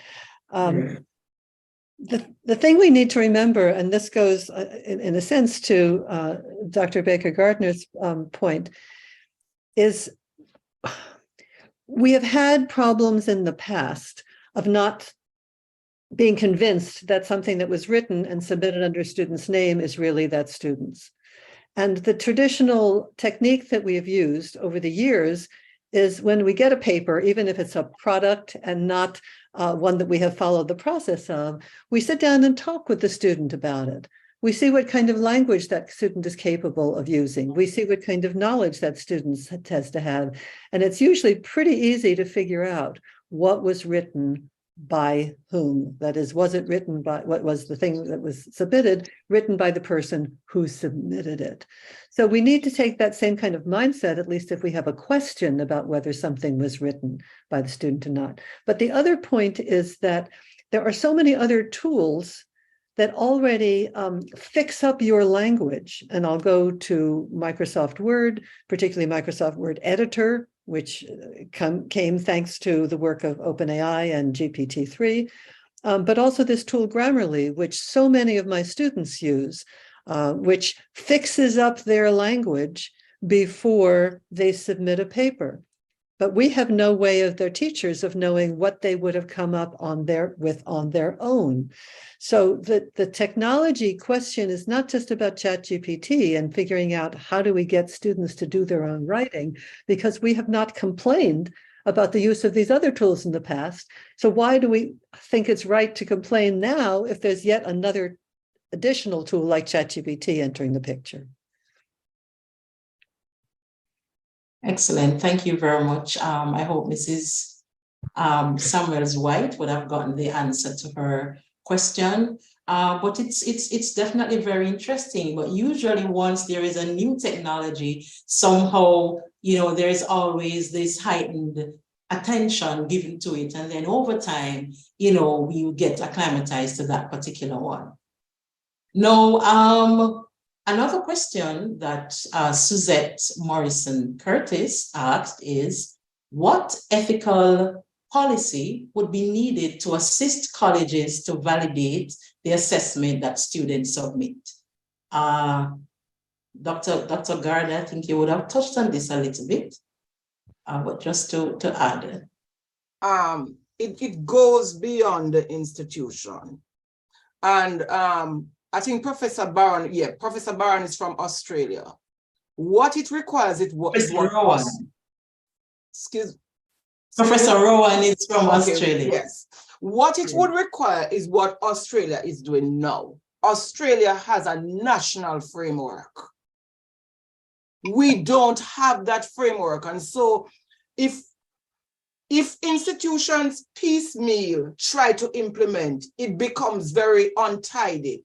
It becomes non-standard. All right. So what we would need, and that is why I'm arguing for this regional policy, which is what would create this overarching framework within which national and institutional policies are created. So if you have a regional policies that gives us a definition of what, say, contract cheating is versus plagiarism, of what we mean by unhealthy collaboration, all of those misconducts, it becomes easier for us to develop these national policies and these regional, within this regional framework. Given that, I am advocating that education must be a part of any national policy because our students just don't know. And we don't have the kind of culture like they have in the United States, like they have in Australia. This is new for us. We have ignored cheating all of this time and effectively swept it under the carpet. I am promoting that we go the regional framework through CXC, through the UWI, and then promoting that from that regional framework, we develop our national framework. And from that national framework, each institution, the micro needs might be different from the UWI. The needs at the undergraduate level might be different from the needs at the graduate level. All of those need to be taken into consideration. So it takes all of us sitting at a table and deciding that these are the issues. We do the research, we get the information that we need to craft these policies that will help us. In 2010 to 2012, Australia did that same thing. They had this huge project where they just conducted their evaluation across different universities, and they came up with a set of guidelines to drive their system. That is what we need.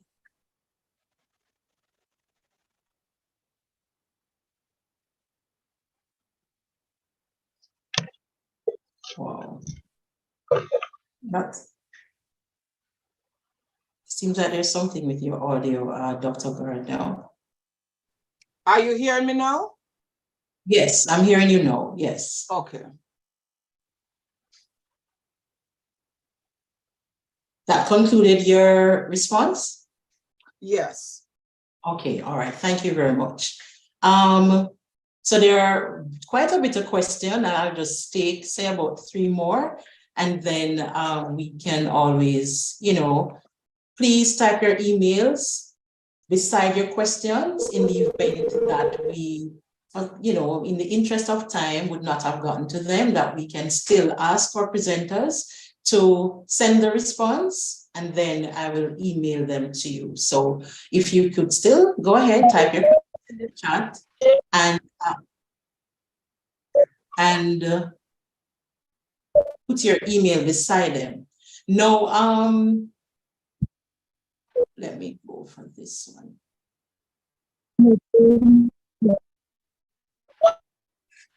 Okay, is there somebody speaking? Yeah, I was Like someone. I'm going to, Mrs. Ingram, can you I was mute now your mic, coming please? earlier. Mrs. Ingram, can you mute your microphone?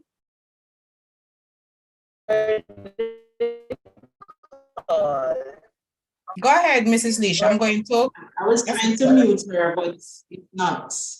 It's not. All right. So how do we then? Okay, yeah, she's off. Sorry about that. Professor Rowan, I think this one could probably, be for you. And the person asked would you say you would have a lot of cheating or a lot of issues in Australia as it relates to cheating? And if so, how would it have been dealt with in, say, for example, a particular institution or university? It's a good question. Like, I think every country in the world, we would deal with cases of academic misconduct and plagiarism. And like Professor Barron was talking about, actually, like all of the speakers were talking about, we've had to take a very strong educational approach rather than a punitive approach, because sometimes people don't understand why it's a problem. Sometimes they don't recognize it as a problem. And sometimes the problem is that the assessment is too demanding or inappropriate, or that we're setting students up to fail. So there's been learning on both ways to, like, if students are cheating, you've got to ask yourself, like, well, why? Why is this happening? So getting to actually understand the background to the problem has been part of it, has been a big part of it. So there's a lot of education. Every course requires students to have conversations about what academic integrity means. Every assignment requires students to write a declaration saying this is, my own work. And we've relied pretty heavily on the sorts of strategies that we're spoken about before. Like, if you know your students, you've probably got a reasonable chance of knowing whether or not this is their work or not. Now, in some cases, I mean, that's an idealistic position. In some cases, if you've got 1,000 students in your class, that's impossible. So we have to be aware of that. People rely on software plagiarism detection packages.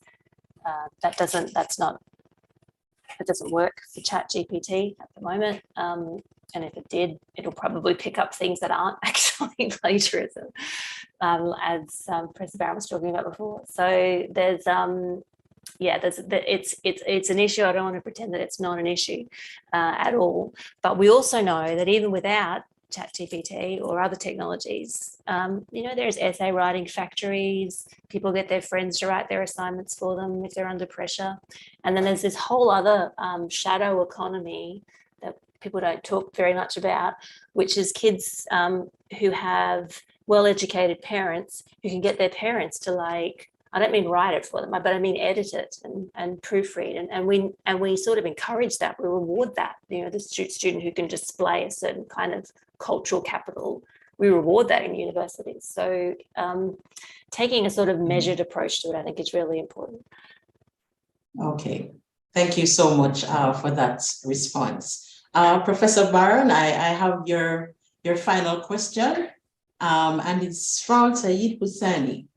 It says, my question is to Professor Naomi Barron. As the professor said that ChatGPT is not reliable and the data provided by it is not trustworthy, then what should the university professors do at the university level on the immediate basis to ensure the work presented by the student is their own creativity?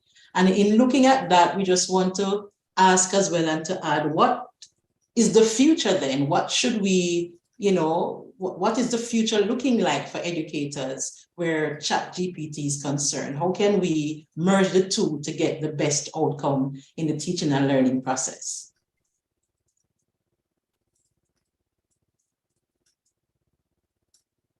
Please unmute, Pro. My apologies. Thank you for the question. If students are writing about a topic that the professor doesn't know anything about, the professor has no way of knowing whether the information is accurate or not. So this is actually not a new issue. Okay, I mean, if it's off the wall, if it just makes no sense at all, that you can sort of figure out. But there's so much that students write about, at least in the United States, where they're asked to do research papers, and you don't know unless you go as the teacher doing the research yourself what is accurate. So that's a beginning problem. But let's think about what the future is going to look like. As I said at the very outset, the tools that are available now with ChatGPT are just the beginning. So you take what Microsoft is doing with Bing, its search engine, it's not ready for prime time yet. You know, there have been all kinds of fiascos when they launched it for a limited number of people. It's going to get better. Similarly, Google's Bard, it's going to get better. And I think what we need to be thinking about in education is not what's happening today. We don't need to solve the problems of ChatGPT today in education. What we need to ask is, what are the kinds of developments that already exist technologically? They just haven't been released in the wild. What are the kinds of developments that are really good in terms of accuracy, that can give their sources? That exists already. It's just not out for public use. What are the kinds of perceptive perspectives that these tools are going to be able to take? Because they can do it if you wanted them to. The problem at the moment is they may go off the rails and they may start bringing up bias and bile and all kinds of stuff. So that hasn't been released publicly yet. It's going to happen. The way that I phrase this is, what if the dream came true? What if these tools really were able to write just as well as you are? Because you know what? You could take all the writing that a student does, feed it into one of these tools, and have the equivalent of ChatGPT write in your style, complete with your punctuation errors, complete with your grammar errors. And then how would the teacher know? That is doable today. It's just not released. That's what we need to prepare ourselves for. Excellent. Excellent. Wow. It really shows, you know, the power of technology. And yes, the challenges are there, the opportunities are there, but the threats are also very much evident in the mix. So I'd just like to say, Professor Barron, thank you very much for coming and for participating in this webinar. I know that you have another engagement, and so I just want to express on behalf of the Michael University College, thank you very much for taking the time to share your knowledge with us. And might I add, your rich knowledge with us. We have surely benefited from your expertise today. Thank you very much. Thank you. It's been a pleasure. And thank you to my fellow panelists and to all the attendees. I hope that what we've been talking about is going to be of use to you. Bye-bye. Thank you.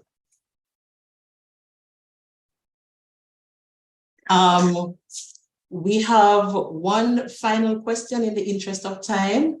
As I said earlier, you can still type your questions in the Q&A section and just put your email address beside them, and we will definitely send the responses to you. Dr. Gardner, I think this one is for you.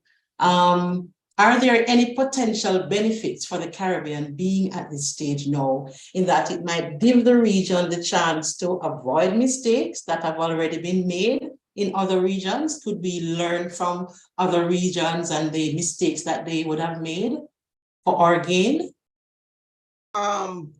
Most regions started where we are,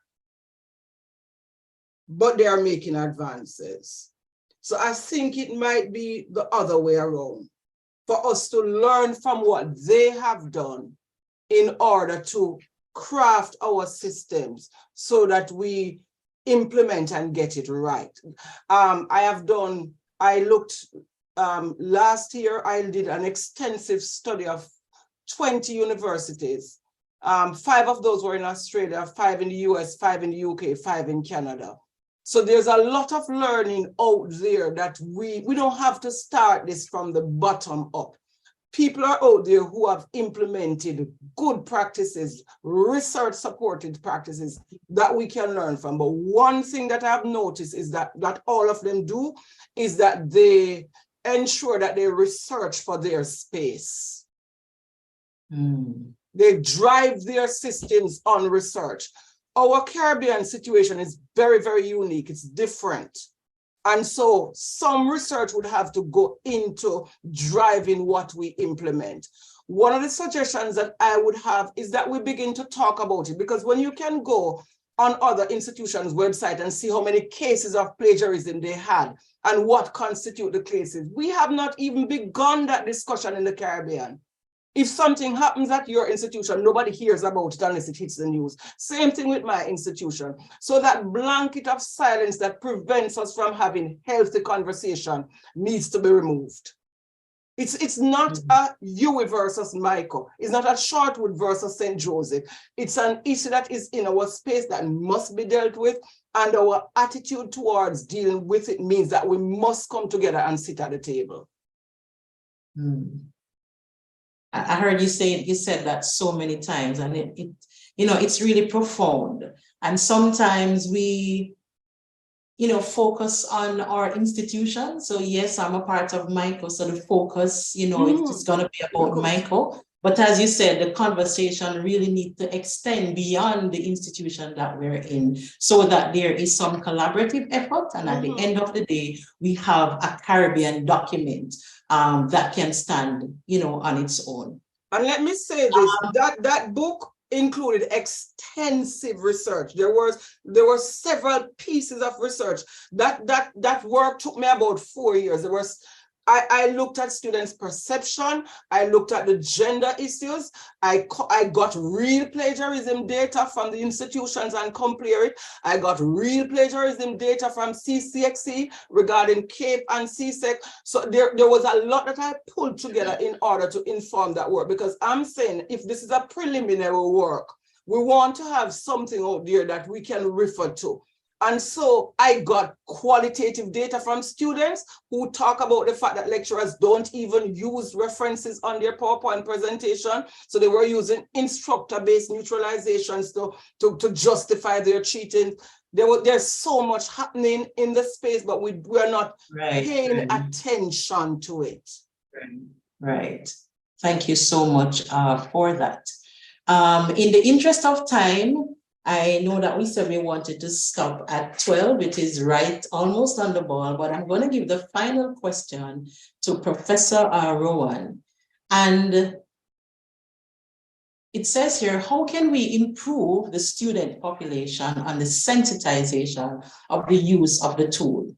Because I know there are many many varying views as to the whole matter of ChatGPT, whether or not it will benefit the student, or whether or not it will be, an issue in the classroom as it relates to cheating.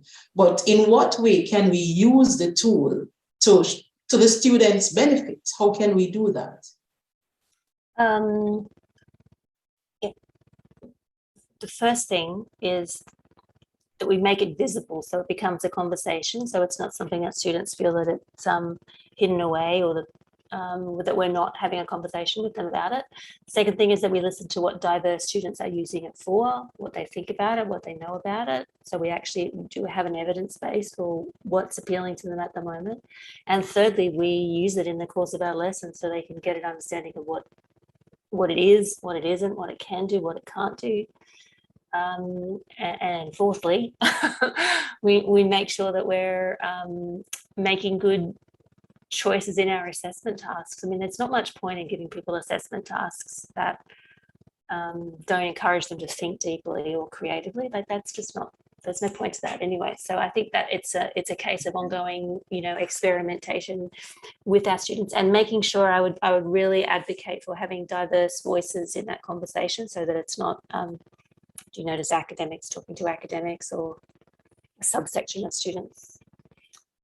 So I would always adopt a position of sort of optimistic curiosity. We're not naive. We know we have to be careful about it. We do know there are problems. We know that, but we also know that there's a lot of challenges that we're still struggling to solve as an education community around student engagement and achievement and the support for our society and that skilled workforce. Let's look at all of these opportunities and find ways. Yeah. Right. Thank you so much. And there ends our session or conversation about ChatGPT and education, challenges, opportunities, or threats. I hope that at least some of your questions would have been answered. And as I said before, you can still type them in the chat. We get your emails and send the responses to you.